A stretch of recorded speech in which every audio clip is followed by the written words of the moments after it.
So I'm going to start this one a bit different. This is the box. It's a very Christmassy box. So I'm guessing it might have been the last one that was in their warehouse. I'm not too sure, or maybe a send back. But anyway, it's kind of fitting because at the moment it's actually snowing outside. And no, this is not an April Fool's joke. It is actually the 1st of April. But as you can see, it's also very, very sunny.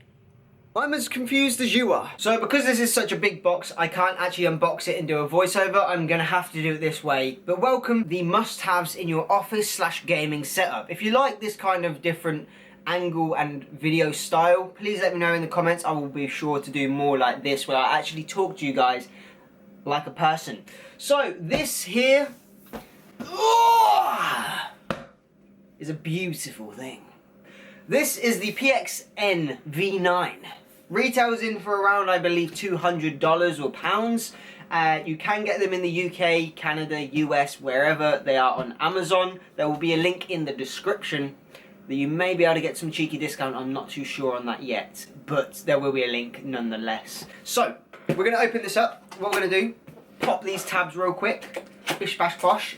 There's some on the side as well. Okay. And we're going to open this bad boy up. It's a very nice green looking top of the box with some snowflakes. Very fancy, very seasonal for the middle of April, or for the start of April should I say. Very seasonal indeed. So inside, inside the Christmas box, you get yourself a very, very nice Christmas card. This is unusual. This is a Christmas card, and this thing here, I believe, is actually a keyring that you can take off. I don't think the card's been written in, so no, it's not. Okay, so it is literally, I now have a free Christmas card I can send to my whoever, I don't know. I'm one that hates Christmas, by the way. It comes with some, I believe, extra suction cups for the bottom of the steering wheel. Obviously, your manual that comes in all different languages that I cannot read. Oh! These are the clamps for the steering wheel. So you can either suction cup it to the desk, or you can clamp it, which I will be doing because I like to swift my stuff real quick. The steering wheel. This is compatible with a PC, PlayStation 3, PlayStation 4, Xbox One, Xbox One Series S and X, and also a Nintendo Switch, which is very bizarre. It is made mainly out of plastic. It's nothing really metal. Actually, wait, saying that. It is made all out of plastic. There was nothing metal on here. So I know a lot of people would say, you know, £200 for all plastic. It's a bit excessive, but you do get shifters and 3 pedals, which you're looking at around near 200, 300 quid anyway for like the Logitech and stuff. It's more the first addition to the steering wheel of, you know, the shifter and the 3 pedals. They do have a V10, which is on pre-order. I see that I think was around 390, but that is made out of aluminium. It's got very nice shifters. It's got very high, you know, density. It's not made out of plastic and stuff like that. But for this, I'm not gonna lie, it doesn't feel very cheap. Like, you know, some plastic you feel like, oh, that's gonna snap if I give it some. This actually feels rather sturdy. There's no flex to it. Like, to the steering wheel, there's no flex at all, which is nice. Okay, the shifters, like I say, because they're plastic, they're not going to have such a nice heavy shifter feel like a car would, but they do give a nice tactile click. So next in the box, obviously after the steering wheel, there is a cable. So here is a USB cable for your PlayStation 4 or Xbox One. So this is the cable from the controller to the steering wheel, and then the steering wheel USB will go into your PlayStation where the controller normally would go. So it's nice they give you that little extra, you know, cable in there in case you don't have one, which I'm pretty sure most people do. We have the shifter itself. It is all made out of plastic. It does feel like it's got some sort of mechanical system inside that's actually like a real gearbox. It is a 6th shifter plus reverse. 2 buttons on top. One is for higher and lower gears. So when you are playing Euro Truck Simulator, which I was talking about before, this is what you need, a higher and lower gear. So this is only 6 shifter, but on Euro Truck Simulator, a lot of the trailer trucks will have 12 gears, which you'll be able to switch between on one switch. And then on the other side, you've got your electronic brake. For a lot of cars, they have electronic brakes now, which is the handbrake. So they've added that nice little button there for you if you needed to you know, put your handbrake on. Next up and last up, I believe. So the last thing to come out is the 3 pedals. Now, what I like about what they've done is completely different to any other pedals that I've seen through a company. So this is actually really good.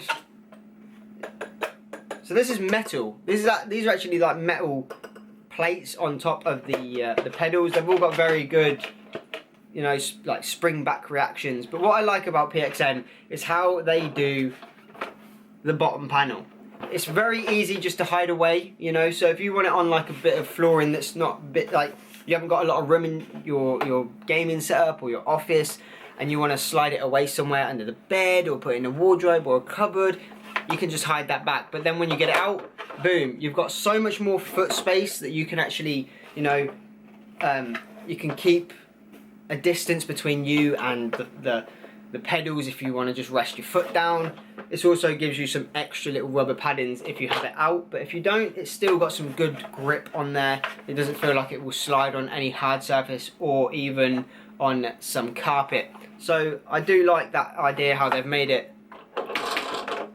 a flip out board. So that is the unboxing of the product. I'm going to set it all up, give it some time to test out, and then jump back into my thoughts and review the end process. Okay, so it has been a couple of days, I think almost a week actually, since I got the PXN-V9. As you can see, I've had a haircut and stuff, so I've had some time with the steering wheel, the pedals, and the gear shifter to give you a full depth in review of what I thought about this steering wheel. A few key pointers about this steering wheel: it is coming in at $199 US, so you're looking around $200 for this steering wheel, pedals and the gear shifter. But for a steering wheel at this kind of caliber with the shifter and pedals, £200 actually a really good deal compared to the Logitech where you're paying near 300 and all you're getting is a bit of metal instead of plastic. So not only does this work on PC, it also works on PS3, PS4, I believe PS5 as well. It works on the Xbox One, I believe the Series S and the Series X. It also works on the Nintendo Switch, which is a very, very unique sort of selling point, to be fair. Also, another cool feature I found about this steering wheel that others don't actually have is the 270 degrees and the 900 degrees switch button. So with the 900 degrees, it obviously allows you to turn the wheel a full 900 degrees.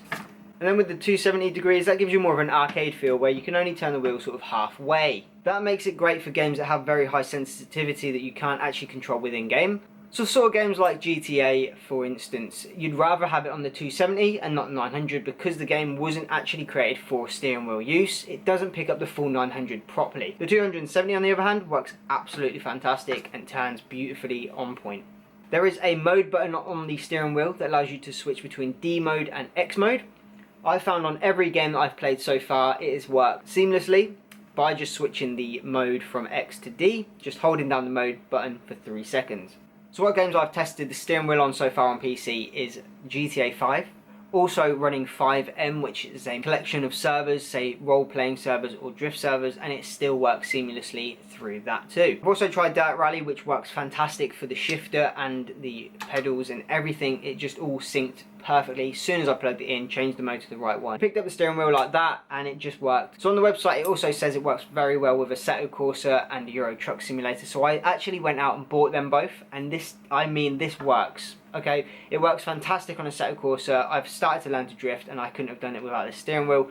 And for Euro Truck Simulator, it just gives you that feel of actually being in the truck. I'm not using a controller, I'm not using my keyboard, I actually have a steering wheel that allows me to feel the thrill of being a truck driver, you know. It also works on the Euro Truck Simulator multiplayer mod, which I was very, very happy that I found that out by one of my friends, because now we can truck drive around the world together. And the last game I tested out was World Rally Championship 7. Now, I don't know if in the newer updates it does work with that, but for me, on the WRC 7, it didn't pick up the shifter like it should have. It only picked it up the back pedals, and I was quite disappointed in that because I do like my rally games, so it would have been cool to have the shifter, but I was still happy with the feedback that the controller gave when turning in-game. Now, this is not a force feedback steering wheel. You will not snap your hand off when, you know, you hit a rock. It's just vibration only, which I actually find to be more realistic in my per se. I don't tend to hit potholes or curbs outside in the road driving my car. All I feel is the rumble of the road itself. So to have force feedback it would throw me off a little, I think. It just wouldn't feel that realistic to me. So it's very nice to have a wheel that's not got any force feedback at all. It would be nice to have some sort of force feedback, I guess, playing a rally game. So maybe in the V10, hopefully if this does well, they may send one out that I can review and comparison the two, the V10 and the V9. The V10 is a lot more of the higher range. This is more of the standard kind of range, but for standard, I'm going to say this is one of the best I've seen. So with the pedals, I have a few complaints. Not more complaints, more say things I wish they could have changed, but either way, it works for me. So the first thing that I'd probably say would be the best change is moving the cable from the back here, as you can see.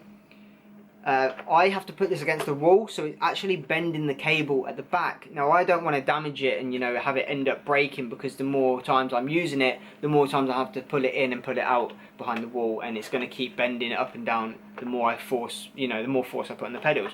Now, with the pedals per se, I love the metal brushed aluminium sheeting on top, but it is a plastic pedal. Now, coming with plastic, the thing is, after a certain amount of use on a Assetto Corsa with heavy throttle pushing, you know, braking and clutch kicking, they start to wear. Obviously, it is a metal spring inside rubbing on plastic. So after about an hour or two, it started to make a squeaking noise of obviously using the accelerator, which I used majority of the time. So what I did was I got a bit of Vaseline on a toothpick and just lubed up the springs to help it with the movement. But the only thing about that is when I used the toothpick, I may have hit the sensor, which I've now actually fixed again, don't worry. But I'll show a clip of what was happening with the acceleration pedal after I'd lubed it. So you've got the clutch pedal hitting 255 instantly. Brake pedal 255 instantly. Accelerator, it's not hitting the 255.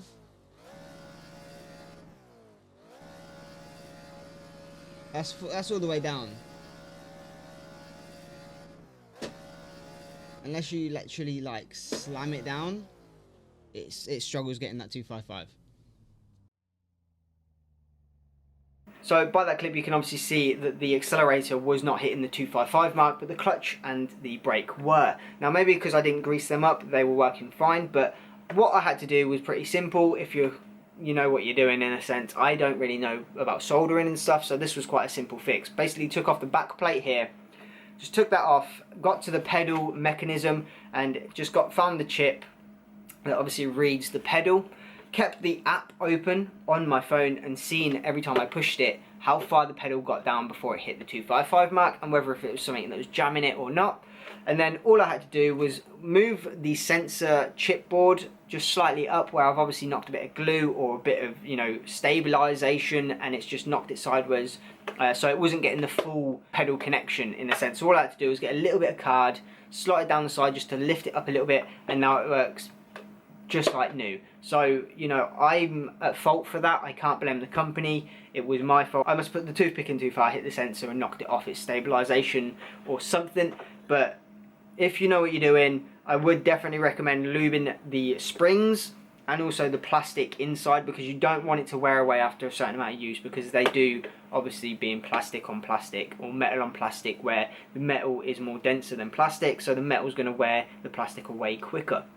So that's probably the only thing that I would say that's a downfall, is the fact that it's plastic and, you know, the cable at the back, which is going to keep hitting the wall and bending and end up fraying or snapping at the end of a certain period of time. But other than that, what I would say with the steering wheel is, if you are looking for a budget wheel that has a gear shifter and 3 pedals, this is probably your best bet. You're not going to get any better than what you've got here. I know everything is plastic based, but it doesn't feel cheap plastic. The only thing as well with the steering wheel I would have liked is if they had this rubber the whole way around, because I tend to find my hand slips quite a lot.